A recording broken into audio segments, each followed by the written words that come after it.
Hello friends, નમસ્તે. Sumita kitchen કોર્નરમાં તમારું સ્વાગત છે. આજે આપણે બનાવીશું ફ્રેન્ચ ફ્રાઈસ. તો રેસ્ટોરન્ટ કે કાફેમાં મળે તેવી ફ્રેન્ચ ફ્રાઈસ આજે આપણે ઘરે જ બનાવીશું. તો બહારથી એકદમ ક્રિસ્પી અને અંદરથી એકદમ સોફ્ટ તેવી ફ્રેન્ચ ફ્રાઈસ બનાવવા માટે આપણે સૌથી પહેલાં બટેટા લઈ લેશું.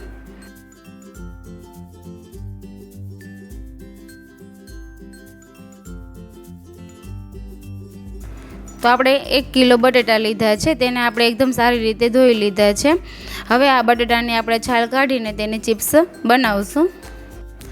બટેટા આપણે કઠણ જ લેવાના છે, પોચા નથી લેવાના, અને તેમાં સ્ટાર્ચનું પ્રમાણ ઓછું હોય તે રીતે આપણે બટેટાની પસંદગી કરવાની છે. હવે આપણે બટેટાની બંને સાઈડ આ રીતે કટ કરી લેશું.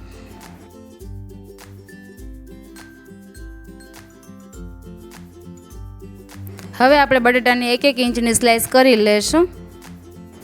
આપણે સ્લાઇસને થોડી થીક જ રાખવાની છે આ રીતે.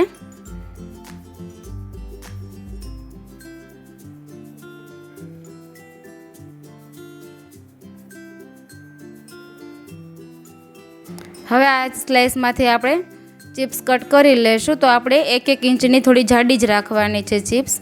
તો આપણે આ રીતે બધી સ્લાઇસમાંથી ચિપ્સ કટ કરી લેશું. આપણે આ બનાવેલી ચિપ્સ કાળી ન પડે તે માટે તેને આપણે બનાવીને તરત જ પાણીમાં જ રાખવાની છે. તો આપણે આ રીતે બોલમાં પાણી લીધું છે, તેમાં આપણે બધી ચિપ્સ રાખતા જઈશું. હવે આ બનાવેલી ચિપ્સને આપણે એકદમ સારી રીતે ધોઈ લેવાની છે. તેમાં સ્ટાર્ચવાળું પાણી બધું નીકળી જાય અને એકદમ ચોખ્ખું પાણી થાય ત્યાં સુધી તેને આપણે ધોઈ લેવાની છે. તો આપણે ચિપ્સ એકદમ સરસ ધોવાઈ ગઈ છે, તમે જોઈ શકો છો એકદમ ચોખ્ખું પાણી છે. હવે આ ચિપ્સને આપણે બોઇલ કરવાની છે. તો આપણે તેમાં ચિપ્સ પાણી નિતારીને એડ કરી દઈશું. 4 થી 5 મિનિટ આપણે આ બોઇલ કરેલા પાણીમાં ચિપ્સને બાફવાની છે. આપણે આ ચિપ્સને 50% જ બાફવાની છે. જો આપણે વધારે બાફી લઈએ તો આપણી ફ્રેન્ચ ફ્રાઈસ એકદમ સોફ્ટ બને. તો આપણે બફાઈ ગયેલી છે તે ચેક કરવા માટે થોડું આ રીતે નાઇફથી અંદર પ્રેસ કરશું. જો નાઇફ આ રીતે પ્રેસ થઈ જાય તો આપણી ચિપ્સ બફાઈને તૈયાર છે. હવે આ બફાયેલી ચિપ્સને આપણે બરફવાળા ઠંડા પાણીમાં લઈ લેશું. આપણે બોલમાં અગાઉ ઠંડુ પાણી તૈયાર રાખવાનું છે. ચિપ્સ થોડી ઠંડી થઈ જાય ત્યારબાદ તેને આપણે કોરા કપડાં કે નેપકિન ઉપર એકદમ સરસ ડ્રાય કરી લેશું. તો આ રીતે કોરા નેપકિનથી તેને લૂછીને આપણે એકદમ સરસ ડ્રાય કરી લેશું.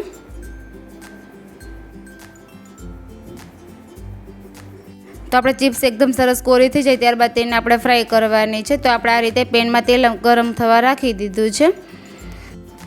આપણે એક ચિપ્સ નાખીને આ રીતે ચેક કરશું, ઉપર બબલ્સ દેખાય તો આપણું તેલ ચિપ્સ તળવા માટે તૈયાર છે.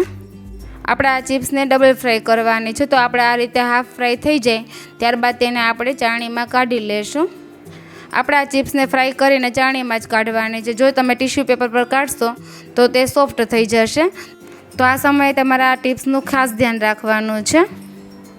આ હાફ ફ્રાય થઈ ગયેલી ચિપ્સને જો તમારે સ્ટોર કરીને રાખવી હોય ફ્રીઝરમાં તો તેને કોઈ એર ટાઇટ કન્ટેનર અથવા તો એર ટાઇટ બેગમાં રાખીને આ રીતે સ્ટોર કરી શકો છો.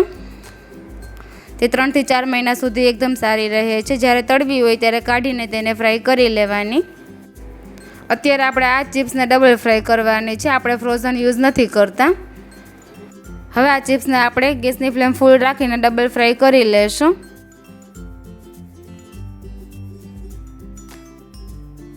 સાઈડ થોડી ગોલ્ડન કલરની થાય ત્યાં સુધી આપણે ચિપ્સને તળવાની છે.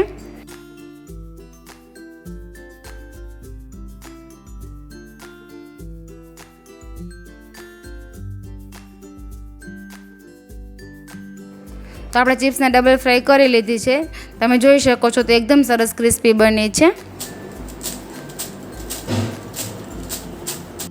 આપણે આ ફ્રેન્ચ ફ્રાઈસને તોડીને પણ ચેક કરશું. તે એકદમ સરસ ઉપરથી ક્રિસ્પી અને અંદરથી સોફ્ટ બની છે. હવે આપણે આ ફ્રેન્ચ ફ્રાઈસને એકદમ સરસ ચટપટી બનાવવા માટે એક મસાલો બનાવીશું. તો આપણે અડધી ચમચી લાલ મરચાંનો પાવડર લઈશું, અડધી ચમચી ચાટ મસાલો, અડધી ચમચી નમક લઈને એકદમ સારી રીતે મસાલાને મિક્સ કરી લેશું. આપણે આ તૈયાર થયેલા મસાલાને ફ્રેન્ચ ફ્રાઈસ ઉપર સ્પ્રિંકલ કરશું. જો આ સમયે તમારે પેરી પેરી મસાલો સ્પ્રિંકલ કરવો હોય તો તે પણ કરી શકાય. તો મોટા અને નાના બાળકોને બધાને ભાવે તેવી ફ્રેન્ચ ફ્રાઈસ બનીને તૈયાર છે. આ ફ્રેન્ચ ફ્રાઈસને તમે ટોમેટો કેચઅપ સાથે એન્જોય કરી શકો છો. તો તો ફ્રેન્ડ્સ, તમને આ ફ્રેન્ચ ફ્રાઈસની રેસીપી પસંદ આવી હોય તો તમે પણ જરૂરથી ટ્રાય કરજો અને તમારા અનુભવ મને કોમેન્ટ બોક્સમાં જરૂરથી શેર કરજો.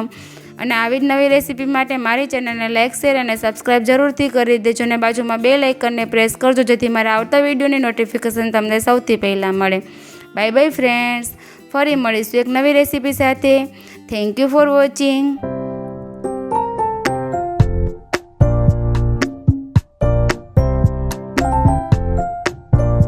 ફ્રેન્ડ્સ, તમને મારી રેસીપીઓ પસંદ આવતી હોય તો મારી ચેનલને લાઇક, શેર અને સબસ્ક્રાઇબ જરૂરથી કરી દેજો અને બાજુમાં બેલ આઇકનને પ્રેસ કરજો જેથી મારા આવતા વિડીયોની નોટિફિકેશન તમને મળતી રહે.